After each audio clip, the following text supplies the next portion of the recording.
Hey, good morning. Welcome to Motoscades&Coffee, a channel focused on all things coffee, arcade, pinballs, and motorcycle-related stuff. Today, I'm going to go rent a motorcycle from Twisted Road. Chris has a Husqvarna Svartpilen 701 that I'm going to rent. I'm in Boulder, Colorado. So I'm going to go check out this motorcycle, check out what it's like to ride from Twisted Road, and talk to Chris. Hopefully get some good canyon carving road trips in, and who knows, maybe go to Rocky Mountain National Park. It's a fun time. So I gotta go get an Uber. Headed to go pick up the Uber, and we're gonna go talk with Chris. Welcome to Motos, Cades, and Coffee. So I'm waiting for Chris to show up. I think we're at the old Splunk or new Splunk headquarters in Boulder. That's where we're gonna meet up. Yeah, we'll do a little bit of interview and just talk about the bikes. Ooh, I see something cool to look at, the flat iron. So let's, I'm gonna ride up into the Rocky Mountains here a little bit. I grew up in Boulder, like right at the base of the flat irons. If you don't know what that is, you got to check them out. It's just unbelievable scenery. So yeah, it's been exciting to get a ride motorcycle back here again. All right, there he is right there. Cool. Look at that bike. What's up, man? Hi, it's Andy. I'm here with Chris. He's the owner. How you doing? Nice to meet you. He's the owner of that Husqvarna Svartpilen 701. You can see in the background there. I'm really interested to see what this one looks like. Yeah. I gotta say right off the bat, and we're gonna talk about this bike here. It looks so rad in person. It didn't do it for me as much in pictures, but just seeing it, this bike's rad. In fact, let's go take a look, and why don't you tell me a little bit about the bike as we do it? So this is my triple black 2019 Husqvarna Svartpilen 701. I know I'm not saying it right, but I try my best. You'll find subtle nods to Husqvarna's heritage throughout the bike. You can see the Husqvarna crest and crown right here on the cover, and then you have Husqvarna written in other places, but otherwise it's rather a really restrained motorcycle. For me, the matte finishes on the bike are something that I appreciate quite a lot. I think that the shiny reflectivity of a lot of paintwork can be distracting sometimes, and the mechanical bits are what really stand out on 701. To me, seeing how things work is part of how I absorb, and this being a rather simple motorcycle, all things considered, you can see it has a very slim profile. For me, this is actually one of the best parts about Husky's new lineup is they are simple, to the point, easy to work on, parts you can see, and it makes it that much easier to digest. They've got a very small but useful instrumentation cluster right here. The gauge would lead you to believe it's the entire diameter. It's unfortunately about half the size, but it presents you with all the information you need very quickly and at a glance. And in fact, this has traction control, it has stability control, cornering control, ABS.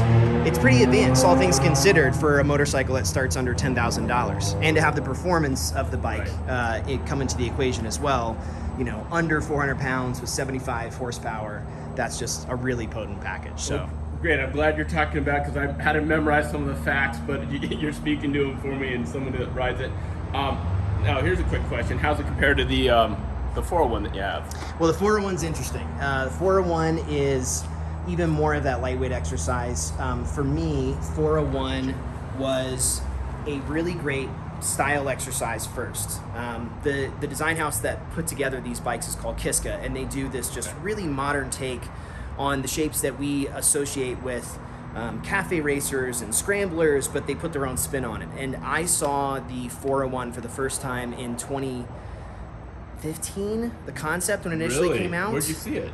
It was an initial sketch and drawing, and it was I saw it at the EICMA motorcycle show. They had it presented as sort of like, this is what we want to make, and I was like, there's no way they're going to make that motorcycle. It's too pretty, it's too minimal. And then the concepts came out shortly thereafter, and I just continued to follow them. Well, fast forward to 2018, we finally got our first examples of 401s, and I searched all over. I even consulted my MSF instructor. I said, am I stupid? Like, should I spend $6,000 on a new bike? He's like, look, if you're gonna ride it hard, you can get an old bike and wrench on it and get to know it, but you can't beat modern ergonomics. And so I took sight unseen. I purchased a 401. I had it shipped here from California because that's the only place I could find it. Wow. I had a buddy drive it here in his pickup truck. Wow. And I learned on that bike. And the 401 to me is the canyon carver. You sit so far forward on the actual bike. When you have your helmet on, you really don't see the front tire that much. Okay. This is much different in the sense that you're looking at all the front assembly on the motorcycle. When I get on it, Yeah, let's take a look-see. you know, my view is filled with bars, gauge cluster, headlight. I can even see some of the front tire in some situations. In the 401 with the drop bars, you are legitimately up here. And so as a result, it's a very different motorcycle to handle. You almost think your way through corners on the 401 because it's so light, and this you feel the mass. And I think that the torque of this engine plus the mass of the bike is very confidence inspiring, whereas 401, you got to wring its neck. You have to take it up to 9,000 RPM, but that's kind of the reward of having that eager 4-cylinder in the first place. What's the red line on this?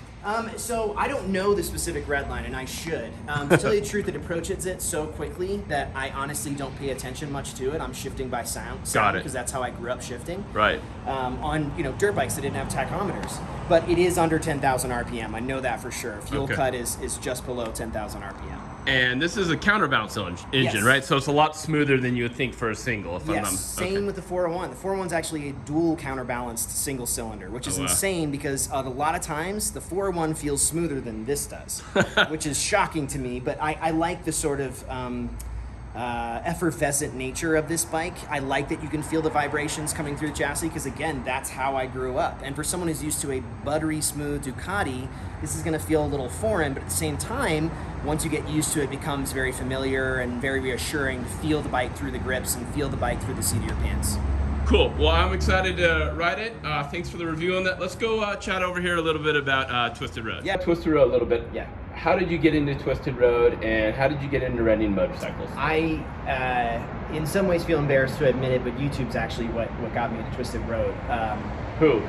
Well, I started to do a lot of research when I wanted to ride, and the usual names come up, right? You think of Ryan F9 or Yami Noob or all of the popular ones, and for me, I'm a student of industry, which means what's important to me is safety, procedure, method. I want to be a good rider. It's not enough for me to get on a fast bike and go. So hearing from these guys who also started from zero, or someone who's methodical like Ryan F9, to give a little bit more insight onto the mechanicals and what it means to ride safely, that was more important to me. And Yami Noob has a person who's part of his ecosystem, and I forget her name now, but she rents her R9T on Twisted Road. Right. And in Texas, it really was a very reasonable exercise. I guess there's a lot of motorcycles to rent in Texas. Here, when I put my first motorcycle on, I mean, there was maybe 12 in the predominant Denver area. Yeah. And now it's started to grow a little bit, which is great. Still no other Huskies, which is awesome. Right.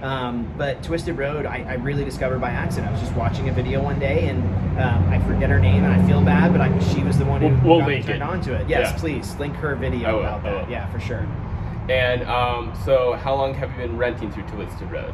It's been a little less than a year. Okay. But my schedule makes it hard to rent, to be totally honest, because I travel professionally. Right. I don't have somebody to rent out the bikes for me. Gotcha. Nor do I think that that's ingenuous. So I felt like I should put the effort into making relationships with bikers themselves and rent when I'm home. So I've rented only a few times. Okay. All the 5-star reviews. Cool. But I'm happy to keep doing it because I think it is a good way to meet people in the community and share information about riding. And if it all works out to make money. A little bit of money, right? Yeah. Now you're not rolling in it, No. but you know. Pay for my insurance. There you go, right? Pay for my gas when I want to ride. If those are the things that I can cover. If I can cover wearables in this bike and ride it as much as I want, that's a win-win to me. Absolutely, cool. Now, just tell me your thoughts on renting and the platform and I want to shout out Twisted Road here, but I will say their customer service is very responsive. Usually. But the one thing they haven't figured out is their background, their back end. I operate off an Android phone. Okay. I'm an Android ecosystem person, and Twisted Road actually it favors iPhones. Okay. And so I have to do a lot of workarounds to use the system the same way iPhone users do. But more importantly, a lot of it's kind of clunky. When I checked you out this morning and I went to submit photos, you're supposed to submit as many photos as you want to show the condition of the bike. Right. The icon to add photos, I can't even come up with a comparison. It's an eighth of the size of my pinky nail. You wouldn't be able to press it with a finger if you wanted to. Is that because of your phone? It might be. Okay. I haven't been able to try it on an iPhone. Okay. And that's more my point, is that if they thought about the inclusive set of software use for their website, for their mobile site, and maybe did a little bit more development work on their app, because I can't check you out on my app. I have to use the website to check you out, which is a little... Yeah. I know they're in the startup phases. I know they're sort of just getting going. But for me, your weight as a software company, growing up in like the Silicon Valley of software companies, is how you invest in the way you're presented. So the platform itself. Now, one of the things that I noticed is you have to upload pictures of license, helmet, all that kind of stuff. Odometer, everything. Everything. Now, it's really hard if you're in kind of sketchy Wi-Fi or cell service. Yep. How do you do that if you're not? Yeah, it's a good question. I mean, thankfully for me, again, because we're literally 10 blocks from where Google has their headquarters, we have blazing fast 5G. But you have a good point. If you're renting out from somebody in Durango and they don't have a good Wi-Fi connection, it might be difficult to sort of get that going. So I think they could do more work on making it a less of an internet-dependent system, like having to have the website and making it more app-dependent, and then being able to upload that when you have that connection. See, I'm with you. I think that'd be great. Please take note. Please. I think app dependent and then upload. Those are the biggest foot stompers that I've noticed as well too. Yep. All right, cool. Any other thoughts before I go take out your bike? No, you need to go ride, man. I will. Okay. Well, I appreciate it much. Yeah. All right, thanks for watching. We'll get some more episodes. Please like and subscribe. Thank you, Chris. Of course. You want to give any shout outs? No, go to Twisted Road and check out my bikes. All right. Fart Pillin 701, Vit Pillin 401 in Boulder, Colorado. We'll see you soon. See you soon.